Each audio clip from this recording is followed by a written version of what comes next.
আমাদের স্ট্যাটাস আর তোমার স্ট্যাটাস কি একরকম? তুমি হইছো রিক্সাওয়ালা, আর আমরা কে? খেতে কাজ করে। ওই তো হইলো কামলা, রিক্সাওয়ালা, ফকিন্নি, ছোট লোক, সব একরকম। আর আমরা কারা? শিল্পপতি। আমাদের সাথে কি তোমাদের যায় মানায় বলো? তুমিই বলো। ওরে আল্লাহ রে, কামগাড়ি বাচ্চারা দিয়ে খাইতে বইছে। হ্যাঁ, চিন্তা করছো আমাগুলোকে মাংস মাংস রান্না করছে না?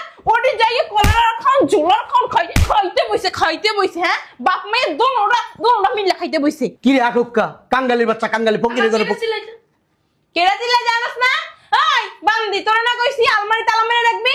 বাপে মাইয়া মিললা মাংস যা আনছিলি আমরা সেরি করমু, সব খাইয়া লাইছে। কি? হ্যাঁ, কি করছেন? সাবা বাসাই দে। হ্যাঁ, আপনি আমার বাসু দেখে কিছু কইতে পারতেছেন না। যদি দেওয়ার হইতেন না, এতক্ষণ আপনার চাপা দাঁত সব খুলে ফেলাইতাম। তুই না, তোর কোনো যুক্তা নাই। শালা করে শালা পারা, শালা করে কত বড় সাহস হলো? তুই ওর ভিতরে যাতে খাইলি তোর মাইয়ালে কাঙ্গালির বাচ্চারা। বেরো বেরো। তোর কি কোনো বিবেক নাই? আমরা যে এতরি মানুষ